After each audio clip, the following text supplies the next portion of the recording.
Et salut à tous, c'est Alexis de chez Bifilou, j'espère que vous allez bien et que vous êtes en forme. J'espère toujours que votre progression se passe bien. C'est le plus important pour moi, c'est pour ça, n'hésitez pas à me donner des retours sur votre avancée avec mes trip tips. Si d'ailleurs vous avez des conseils pour certaines figures que j'aurais peut-être oublié de vous dire, n'hésitez pas à le mettre en commentaire, je pourrais le rajouter sur le tuto, dans mon article détaillé, avec votre petit pseudo à côté, parce qu'on ne peut pas penser à tout non plus. J'espère aussi que les bruits d'enfants derrière ne vous dérangent pas. En tout cas moins que moi, parce que pour faire mes vidéos j'ai envie de claquer ma tête contre le sol,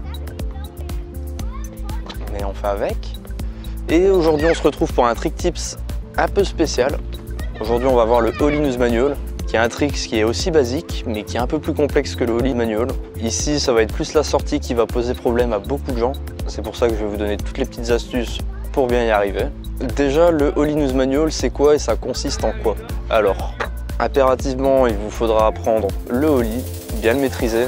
Et à l'inverse du manual, on va claquer un ollie et on va atterrir sur le nose. Donc on va faire un nose manual. Rouler comme ça, puis sortir et descendre du curb. Ici, l'astuce, ça va vraiment de mettre son poids bien en avant, de ne pas popper trop haut non plus. Parce que le pop pour le ollie nose manual est beaucoup plus complexe à maîtriser que pour le ollie manual. Je vais également vous refaire un exemple en flat, comme j'avais fait la dernière fois avec les deux traits, pour imaginer une table à manual, car c'est un conseil qui vous sera très utile. Bref, on en verra plus lors des explications. Pour bien commencer à apprendre cette figure, on va tout de suite passer au placement des pieds. Pour le placement des pieds du Ollie Noose Manual, ce que je peux vous conseiller, c'est de mettre votre pied exactement de la même manière que moi, c'est-à-dire le pied arrière bien dans le creux comme d'habitude pour bien donner l'impulsion au ollie si la bordure est haute. Après, vous pouvez le mettre comme ça. Pour le ollie, vous mettez votre pied arrière comme vous voulez. C'est vraiment à vous de voir comment vous vous sentez à l'aise dessus. Par contre, ici, il faudra vraiment mettre son pied avant comme je le fais, c'est-à-dire sur les deux premières vis, les deux petites vis ici. Vous mettez votre pied dessus, comme ça, lorsque vous allez popper et que vous allez gratter, votre pied sera directement sur le nose. Puis après, il faudra jouer avec votre équilibre pour atterrir dessus. Donc il n'y a pas 36 manières de faire le Ollie Noose Manual. C'est vraiment avec ce placement des pieds que vous allez y arriver le plus facilement possible. Après, vous pouvez mettre votre pied avant les vis. Si vous grattez de trop et que vous arrivez à mettre votre poids vers l'avant, c'est bon aussi. Mais je vous conseillerais vraiment de bien laisser votre pied avant sur ces deux premières vis. Passons maintenant aux explications pour mieux comprendre comment le faire. Pour bien comprendre comment effectuer la figure, il faut que vous arriviez face au curb comme pour le Ollie Manual. Sauf qu'ici, notre pied avant va être bien sur les deux premières vis. Je vais être très insistant là-dessus parce que je vous dis, c'est l'astuce qui fait vraiment tout. Après, c'est vraiment de l'entraînement à savoir comment replaquer et autres. Il y a une seconde astuce, on va la voir tout de suite. Avant ça, on va bien comprendre comment vous devez arriver. Vos épaules bien parallèles comme d'habitude, votre buste également. Ici, au lieu de se mettre un peu en arrière pour le Ollie Manual, on va se mettre légèrement en avant pour le Ollie Noose Manual. Donc mettez votre épaule parallèle, toujours, hein, j'insiste vraiment dessus, mais à la hauteur du nose. Comme ça, lorsque vous allez atterrir, vous serez directement sur le nose. Vous ne penchez pas non plus comme ça parce que sinon vous allez bloquer et vous allez faire un face plant comme on dit. Donc je vous refais la même que la dernière fois.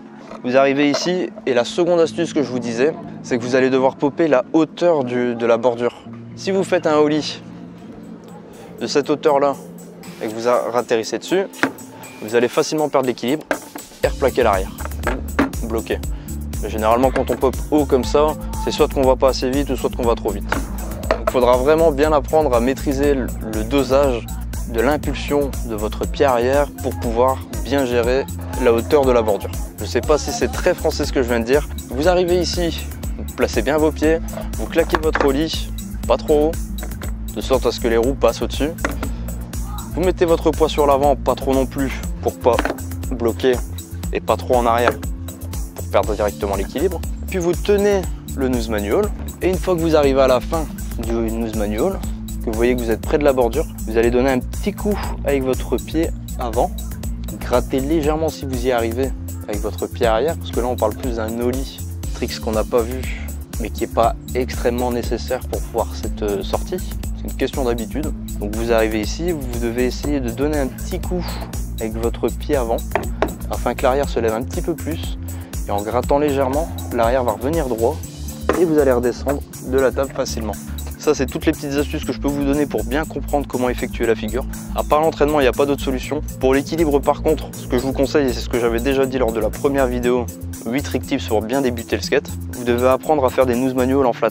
Une fois que vous avez bien l'équilibre, vous pouvez passer à cette figure. Parce que si vous essayez directement alors que vous n'avez pas d'équilibre en Noose Manual, vous allez perdre beaucoup de temps, vous allez vous énerver pour rien. Évitez de vous acharner et entraînez-vous à votre aise, petit à petit, On va maintenant voir quelques exemples pour mieux comprendre la figure. Suivez bien mes exemples, regardez bien les slow-mo pour bien assimiler les mouvements du corps, les mouvements de mes pieds, le bassin, enfin vraiment la totalité. Faites vraiment à votre aise, revenez en arrière. Je vais vraiment bien vous montrer sous plusieurs angles, comme le dernier tricks, pour que vous y arrivez bien plus facilement. Voilà, passons aux exemples.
Voilà, comme vous voyez, c'est un trick qui est un peu complexe parce qu'ici assimilé le ollie, le nose manual, la sortie en nose manual, c'est les 3 étapes les plus complexes d'un manual. C'est la base, vous verrez par après que ça vous sera très utile.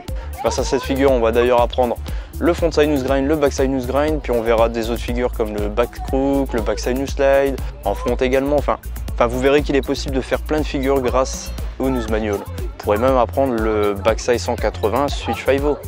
On dit switch 5-0, mais c'est le... vous allez devoir appuyer sur le nose. Enfin, c'est un trick qui est beaucoup plus compliqué, ça on le verra bien plus tard. En attendant, entraînez-vous bien sur le ollie nose manual. Comme je vous avais dit la dernière fois, faites ça à votre aise. Donc entraînez-vous sur d'autres figures, puis essayez de vous entraîner dessus. Ne vous acharnez pas dessus pendant 3 heures, ça vous servira strictement à rien. Ça va juste vous énerver, vous dégoûter du skate. Donc faites ça à votre aise, faites ça tranquillement. S'il y a des petits conseils que j'ai oublié de dire, comme je vous l'ai dit au début de la vidéo, n'hésitez pas à me les mettre en commentaire. Ça me sera très utile pour pouvoir m'améliorer, également améliorer et compléter mes articles. D'ailleurs, j'oublie de vous dire, mais dans la description, il y a un petit lien avec toutes les images, avec un petit gif. Enfin, il y a vraiment toutes les explications que je viens de vous dire, en manière bien plus simplifiée. Et s'il y a des trucs un peu plus complexes ou des trucs que j'ai oublié de dire, je les ajoute toujours à la fin de l'article. Donc n'hésitez pas à aller jeter un petit coup d'œil. Si ça vous plaît, vous pouvez vous inscrire, mettre un petit like sur le skatepark, sur le tuto, enfin vraiment sur tout ce qui est sur le site. Si vous avez un problème avec une figure, il y a également le forum. Le forum est un peu vide, n'hésitez pas à aller faire un tour également. Et dites-moi ce que vous en pensez. Voilà, c'est à peu près tout pour cette vidéo. J'espère que le tuto vous aura plu, que mes conseils vous sont utiles. S'ils le sont, n'hésitez pas à lâcher un pouce bleu, ça me fait vraiment plaisir. Vous commencez à être de plus en plus nombreux à me soutenir, ça me fait chaud au cœur. Donc c'est que je fais pas ça pour rien. Voilà, je vous dis à très bientôt pour un futur Trick Tips. Salut, à plus!